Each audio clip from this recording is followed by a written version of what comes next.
Peter Ngeno, General Manager, UAP Investments. It's a pleasure to be speaking to you today. It's a pleasure to have you, Aly-Khan. Thank you, Peter, for coming, and thanks for coming to Mindspeak on no problem. weekend. I enjoyed it greatly. And we look forward to hosting you there as well. I look forward to it. Peter, obviously there's been a dramatic development in the last few weeks. I think this is the entry of Old Mutual onto the UAP shareholder register. Do you just want to outline the general terms of that transaction, as you understand it? Yes, that I can do. So Old Mutual, I think the talks began last year when they wanted to acquire a stake in UAP. So the first to sell was Chris Kirubi and Centum, and they sold a total of 23.3% of shares for a combined total of about 6.8 billion. Yes. And the reasons they gave for selling the stake was that they needed the funds for other. They'd made a tremendous return. Exactly, they had made a tremendous return, and they have all these other projects that they want to invest in, the Lamu and Two Rivers. Yes.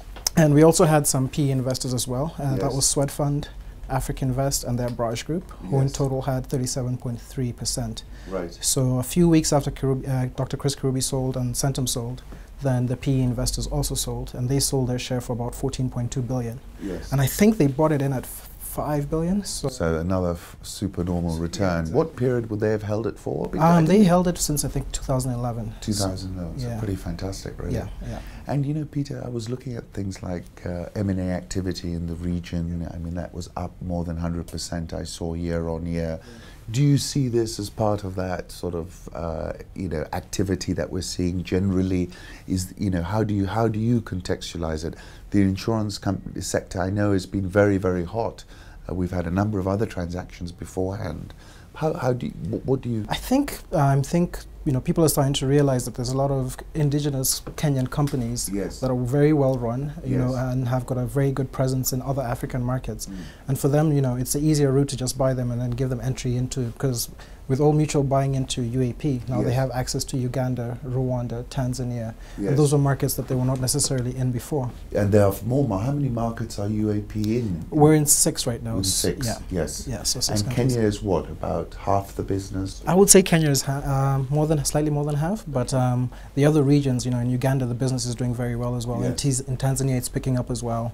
In Rwanda, it's picking up as well. So. And you also mentioned in South Sudan that you're. Yeah, South Sudan is we entered that market, I think it was in 2006. Everyone looked at the chairman, Dr. Joe Windry, like he was crazy, but it turned out to be a very fantastic investment because it's one of our better performing businesses right now.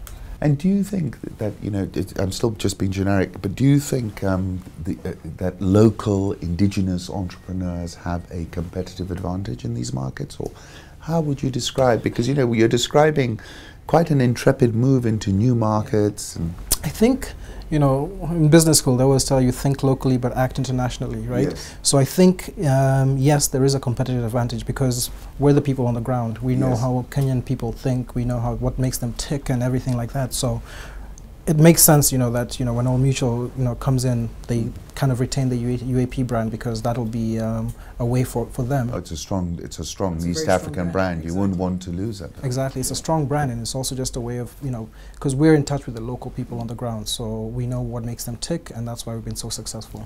So congratulations on that, first of all. Thank you. Going back to that comment you made, which was very interesting, about being able to act locally but thinking globally, is that right? What yes, think internationally, yeah. So let me now go into a little bit about your background, Peter. When we were speaking, you'd come out, you'd been educated in Canada, you'd worked, I think, in the financial markets. And can you just tell us a little bit about that? Sure. I mean, it was one of those things, I'd planned on going to Canada to do my MBA. Yes. And 14 years later, I found that I was still there. So, so it was one of those things, I'd gone to do my MBA. And the school where I did my MBA had a program in which, you'd study for 6 months, and for 6 months, they'd put you with a company. So I did that for 2 semesters, and the last company I worked for, when I graduated, they called me in to work for them, and they were an investment company called Foyst & Gordon & Payne. Yes. They had about 15 billion Canadian dollars assets under management. Yeah. So I started off working in the back office, just processing trades and just doing the administrative work. But I always had a passion for research. Yes. So I always used to go and bug the portfolio managers and let me in, let me become a research analyst. And they're like, have you ever written a research paper before? And I was like, no, I haven't. Yes. So during my own time with my own initiative, I started started writing research papers and taking them to the portfolio manager. Yes. And eventually he was confident enough to put me in front of the investment committee where I, presented my report. Yes. Then after that I became a research So analyst. that was the breakthrough moment in your career. That was my breakthrough moment. And do exactly. you remember what you presented that day? Yep, it was a Brazilian company called GLOCAL. They were a utility based in one of the states in Brazil. Yes. I think it was called And you were making an investment case. And I was making an investment case for them, exactly. And that was the first time you'd sort of got yourself into the front office. Exactly. That was the first time I sat in front of, the CIO and everybody else presenting my paper. So here was this kid, from back office presenting a paper. But I was well prepared because the portfolio manager prepared me well, because he was like, when you go in there, you need to be sure of everything. Yes. Make sure you have all your bases covered, because these guys are going to be tough on you. Yes. And they were tough, but I made it through. Fantastic. Yeah. So that's the breakthrough. Then what happens next? So after that, I worked as a research analyst for about 2 years, and I was doing some portfolio management as well. So the areas I covered was South America, Asia, Northern and Southern Africa, Eastern Europe, and the Asia Pacific region, basically. Yes. Mostly looking at utilities, shipping companies, the industrials, and things like that. So after a while I did that, I got headhunted by a mining company. Yes. Because the areas I was looking at, or I was responsible in my research analyst roles, were the areas where the majority of the nickel and cobalt deposits are. So that's South America, that's Asia, Indonesia, around that area and everything.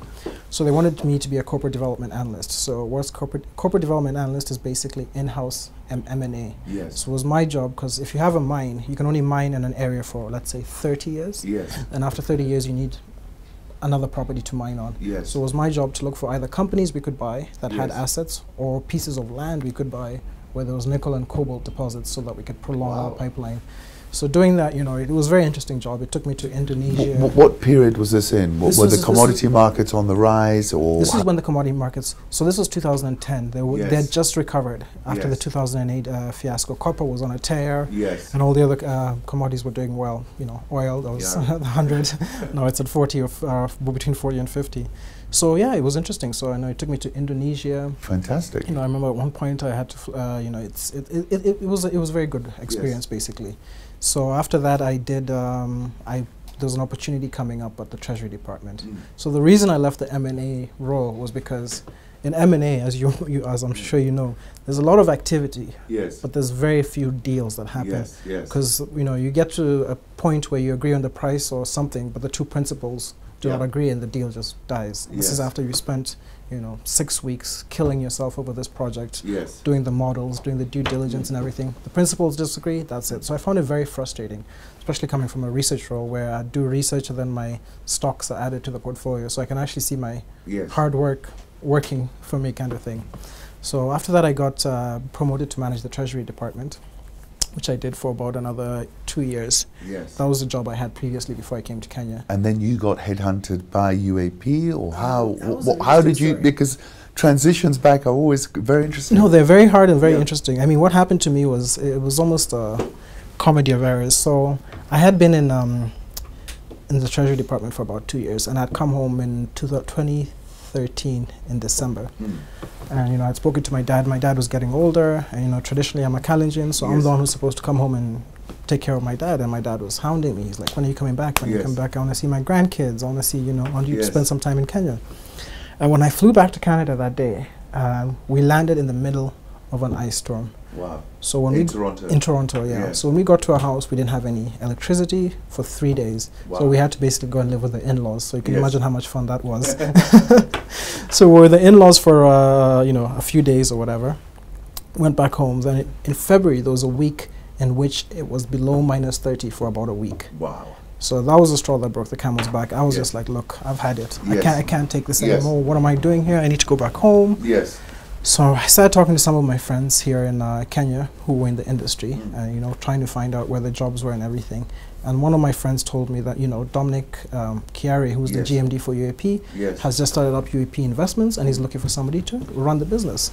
So my friend called Andrew sent an introductory email to Dominic, and after that I followed up with my email to Dominic saying, "Hi Dominic, my name is Peter. I'm looking to come back to Kenya. Here's my qualifications. Here's my CV." Which I sent to him.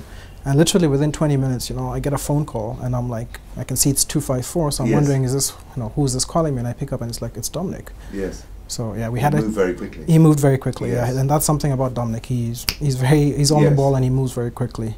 So you know, we had a chat for about 20 minutes, 30 minutes, and he's like, look, you know, this is a very good chat, but I'd like to take this, you know, make it more official. So I'd like to have an interview with you and the HR, the group HR manager.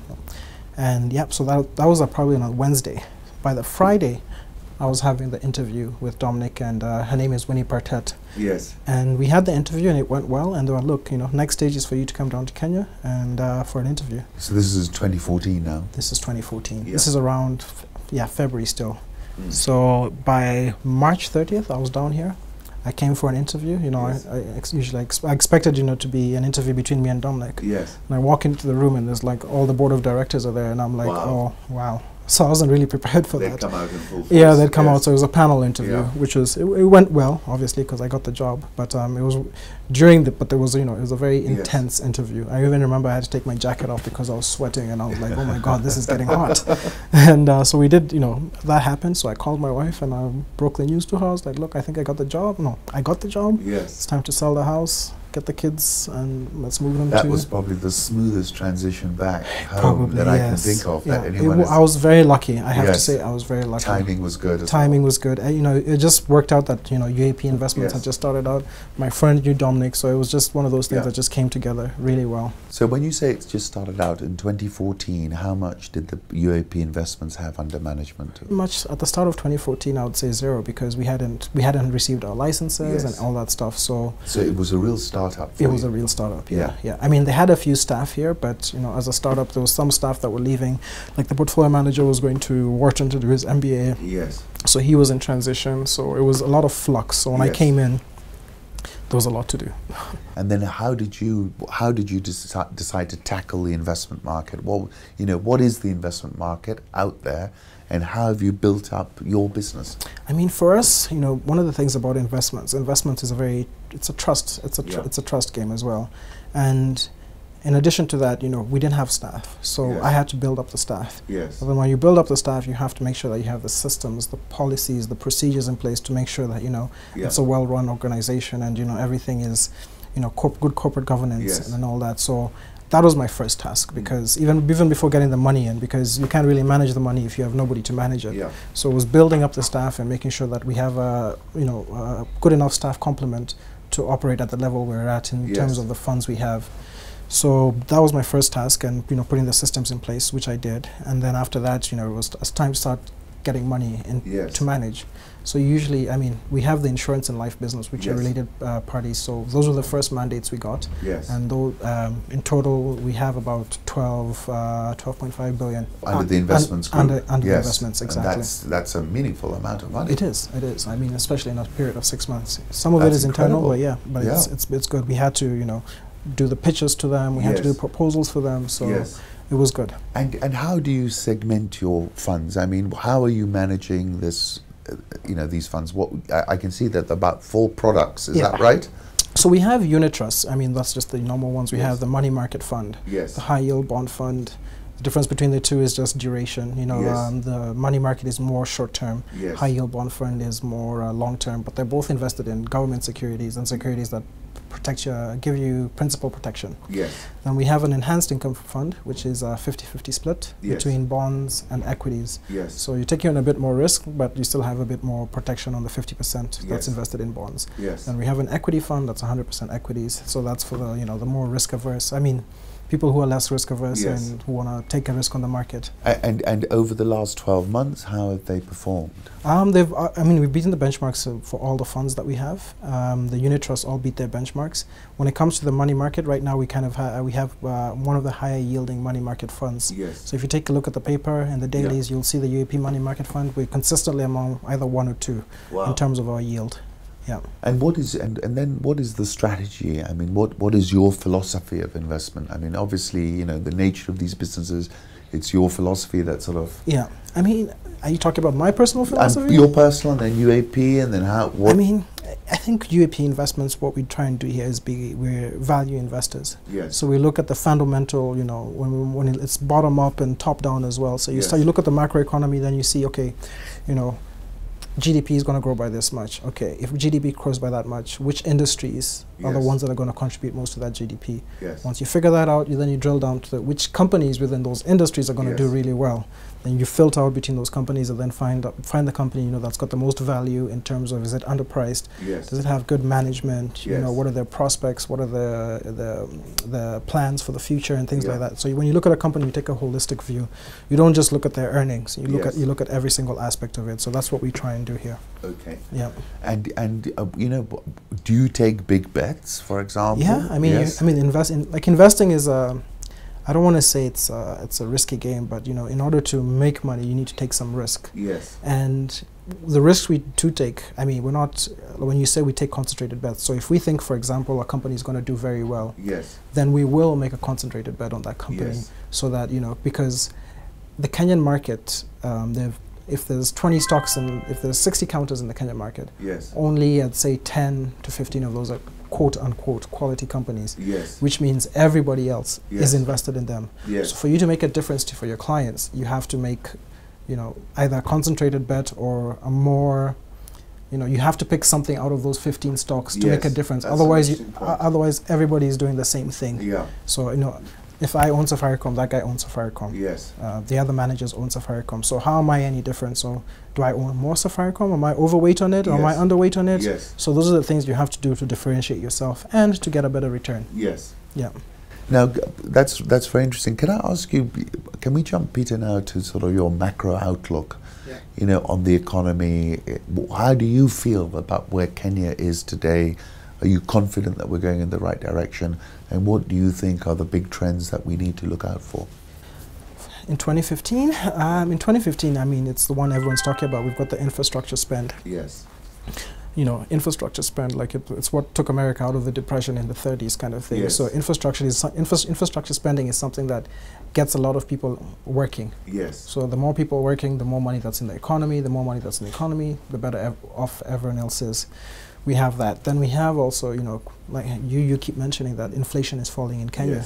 You know, a falling inflationary environment is good. Hopefully it doesn't go to the zero that, or the below zero that you've predicted. Exactly, you don't want to be in a deflationary environment, right?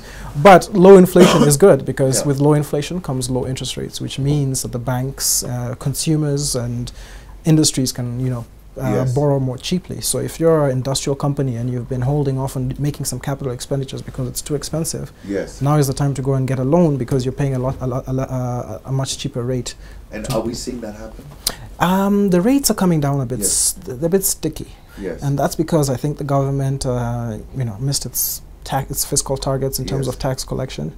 And in March, there's quite a few maturities as well in terms of government maturities. So it's quite lumpy. Exactly. So right now, I think they're borrowing a lot to pay off those maturities. So once I see those, once they pay off those maturities, I think then we'll see a reduction. A reduction in the rate. But you know, it hasn't been falling in tandem as much as it has with inflation. Inflation has been falling, but the interest rates seem a bit sticky. But I think it's because of those two reasons. And for you, where do you play the bond market, for example? Because one of your funds, I think, is half in bonds. Are you extending duration, or is there any tactic? I mean, in falling interest rates, you want to get a longer duration bonds, because you know, if interest rates fall, then the price of those longer duration bonds will increase a lot more. I mean, for our portfolios, I mean, in the high yield bond fund, that's something we can do. But for some of the insurance portfolios that we manage, it's mandated by, you know, the RBA that you have to hold to maturity. So you really can't trade on, you know, if interest rates go down. You can't take profits. You can't take profits, exactly. So it depends on which mandate you're talking about, but yeah, we are taking a view that interest rates are falling, so you either lock in a higher coupon right now, or you get longer duration bonds, so that when interest rates fall, the price impact is a lot higher. And you know, when you look at, if you look at the macroeconomic story, everyone's excited about Kenya being a gateway, about, you know, we got all these multinationals, Old Mutual, again, but you know, we got GE, we got Google here. Are you optimistic that we are the gateway? Do you see any risks to that outlook? Yeah, I think, you know, the most common one. Yeah. Security. Yes. You know, that's one thing that will... Coming from Canada, how do you feel about that? I mean, what do you feel? For me, to be honest, I mean, it's out there in the paper more that things are happening. Yes. Do I feel any less secure? I wouldn't necessarily say so. Sometimes when you go to a mall, it crosses your mind, you know, like what am I doing at a mall on Saturday? It's packed, you know, it crosses your mind briefly, but after Westgate, you know, it has to cross everybody's mind when you're in a mall. You're only human. But for me, I haven't noticed anything, like I don't feel more unsafe than I did when I left. I don't feel like it's more dangerous right now. So, but for me, I think the government needs to sort out its security. But you think that it remains the biggest risk to the economy? Yeah, right now that, and also they need to get their deficits under control. I mean, the fiscal deficit, it's just widening. We're supposed to be improving our tax collection. But in tandem in that, we're getting that current account deficit as well. So those twin deficits are not necessarily a good thing for us. But with the lower oil prices, you know, our current account deficit is going to be helped somewhat by that. But we need to get those under control, especially on the fiscal side. And on the fiscal side, do you think there is the will to get that under control? I think there is a will, but I think there's also that moral hazard because, you know, anytime KRA falls short of its target, they know that the government will just go out in the market, borrow some more money, plug that hole. So I think there's also that moral hazard that, you know, KRA will just say, okay, you know, even though we miss our targets, don't worry, the government will step in. So, and 17 billion, that's a huge miss. Right? It's not like it's a billion or something like that. 17 billion is a huge miss. So that's a big gap. That's a big hole to fill. Now, can I come back to UAP Investments and just finish with that? How many people are here? Currently, we have 15 employees. And do you think you're going to have to, is it correlated to the amount of money under management? Do you see a big expansion coming? I do see a big expansion, yes. I mean, right now we're trying to grow retail clients. So once we grow that... How are you reaching to the, you know, what is your price point? How are you touching the retail customer? Right now, I mean, it's through talking to you, for example, you know, you have a very wide base. In terms of that, in addition, we also have, we're stepping up our marketing efforts. So we're putting a lot of ads in the paper. And then we also have insurance agents as well that we can use to go out and... Your UAP insurance agents can cross-sell. Exactly. Exactly. So they cross-sell our products as well. So we have a wide network of... And distribution, obviously, I mean, is one of the big challenges in Kenya for all kinds of businesses. So you're able to sell through your insurance agents, basically. So, and that must be quite effective, actually. It is. It is. I mean, it's, you know, it makes sense because UAP is trying to become a diversified financial services, you know, company. So when an agent goes to talk to a client, you know, he sells them the whole suite of products, whether it's, you know, medical, life insurance, or general, and investments as well. So you almost become a one-stop shop for everything financial. And with the entrance of UAP, Old Mutual as well, now we have access to that Faulu Bank as well. So this Old Mutual coming in, this Old Mutual and UAP marriage is, you know, I think it's a fantastic thing because the synergies involved and the benefits from the relationship, too numerous to count. Peter, can I just finish up with a couple of personal questions? You're married? Yes. You've got children? Yep, 3 of them. 3? How old are they? My son is 6, I have a daughter who's 4, and a newborn who's 3 months. And if, you know, I always get asked a few questions because I think we're in the same sort of space. People always ask me, what's your favorite book that you've read, you know, a financial book that sort of has a lot. What's your favorite book, would you say? For me, I would have to say, I don't know if you've read it, it's called The Wealthy Barber. No, I haven't read it. It's called The Wealthy Barber. It's a very famous book in Canada because it's written by a Canadian. But in it, this is the book that got me into investing actually. But in it, he talks about how you don't have to be rich in order to invest and in order to retire happy. So his formula is like every time you get paid, do you pay yourself? So what he says is, okay, fine, when you get paid, you've got household expenses, that's fine. Then you put some in savings. That's what everybody does. Well, what most people don't do is they don't pay themselves. So you have your savings and you have, okay, savings and household expenses go to one side. But you need to start paying yourself as well. Money that you put into either a savings account or an investment or into property, investments to look to buy property in the future.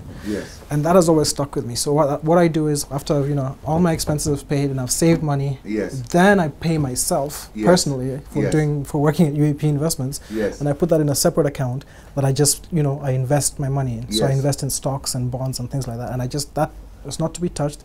That's for my future retirement. Fantastic. In addition, that's completely separate from your pension scheme and everything else that you have. Yes. So that's the money you use to kind of maintain your lifestyle in retirement. Yes. You have your pension money and everything, but that's a separate part. Yes. But the way he described it, you know, it was just profound on me. It was called it's called The Wealthy Barber. It's a fantastic book. So basically, he goes to his barber, and you know, his barber is cutting his hair, and the barber asks him, he's worried about his retirement, and the barber is like, look, I've saved, all my kids are in college. Yes. I own my own house. Yeah. And the guy asks him, how did you do that? And the barber starts telling him, I pay myself. That's the concept of paying yourself first. Yeah. After you've done everything else, pay yourself. Yes. Then you can have money to spend and do other things. Wow. But that was a book that also got me. I'm also a big fan of Michael Lewis as well. Yes. Yeah, you know, The Big Short and books like that. Those are very but his is almost very insightful. Very insightful and but very right at the cutting edge. Exactly, of the markets, right? exactly. And he's also he's a good writer because he keeps you engaged, and he's funny and he's witty and things like that. So I like Michael Lewis as well. On that note, you know, do you think we're seeing more complexity come to our financial markets here? You know, are you excited by what you're seeing? I mean, you know, coming back, I remember coming back myself, and you think, okay, this should happen, this should happen, and then it starts happening. Are you seeing it happen at the speed that is making you convinced that we're moving? I mean, maybe not at the speed. But, you know, for example, ETFs. Yes. We should have had ETFs in this why market. haven't we got them? Well, it has to do with the regulator, you know, the CMA. I think they're still going through how to basically structure it and everything, and the rules and regulations behind it. But something like an ETF, we should have had. Because I remember speaking to my brother when I came in, and you know, because you know, in investing in Kenya is a very hard thing because you're competing against land. Yes. So when I came in, and those returns have been so extraordinary. Exactly. So if you go tell someone invest in the stock market or land, chances are they'll go to the land. Yes. So I was having this discussion with my. Can land continue to perform like this? I think you know, eventually look what happened in 2008 in the States and everything. You know, the assumption was that land prices will just keep going up forever. I mean. Eventually, property will go up. Yes. But eventually, I think there will be some kind of correction. There has to be, because the prices right out there are ridiculous.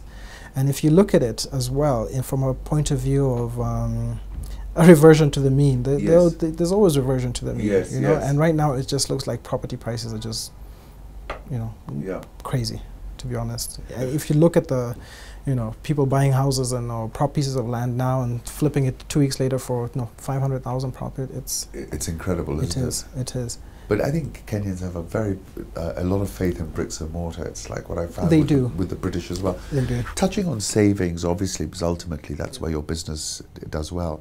I mean, a lot of people that I meet, from bank managers to others, tell me Kenyans are not saving. Is that true, or is that not true, or do they haven't had the sort of menu in front of them, or what is it? I think Kenyans save, but I think what they don't do is they don't save for retirement. Yes. Because a lot of times, you find that people, when they retire, I'll give you a perfect example. When I joined any company in Canada, the first week when you're doing your induction and everything, one of the first things they take you to is like, okay, fine. Yes. It's a defined contribution plan. Yes. Then they sit you down with a financial advisor. Yes. And he talks to you, like, okay, how old are you? How many kids do you have? This and this and this. This is the kind of product you should be invested in. Yes. This is all on the company's dime because they're mandated by law to do that. Yes. So now you're already saving for your retirement. It's like you're almost forced to do it, which is good. But here in Kenya, there's not really that much of people don't really think about retirement too much. Yes. And conversely, when you're old, that's when you need the money the most because your body starts breaking down, medical expenses and everything like this. So I don't think Kenyans are necessarily ready for retirement because what they do is they buy a piece of land and they're like, okay, this is for my retirement. Yes. But land is, A, it's illiquid, it's hard to sell. Yes. And B, like, it doesn't give you, if you're living in that house, it doesn't give you the requisite returns. You need some kind of financial portfolio.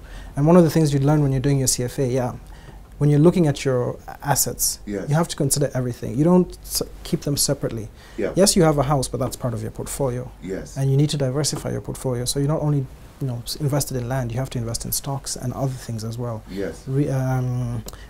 Bonds and whatever, real estate, private equity. Yes. Just try and diversify your asset classes as much as you can. So you're all for diversification? I'm all for diversification. Yes. I mean, in terms of my overall portfolio, yes. But when it comes to stocks, I'm more of a person who makes concentrated bets. Yes, I think that's been proven at our stock market as well, right? Yes. I mean, some shares have outperformed so incredibly that if you miss that, you're missing the whole. You're missing the exactly. whole play. So if you're not investing in that stock, and all the other managers are, then you're not going to be performing that particular quarter. Peter, I'm really grateful for this interview today. No problem. And we look forward to continuing our conversation. For sure. And thanks for sharing such interesting thoughts, actually. No, thank you for coming by. Thank you. Okay. Thanks. Thanks, take care. At UAP, we enhance lives across Africa to deliver the dreams we all hold so dear. Insurance, investment management, property investment, and financial advisory. UAP, better, simple life.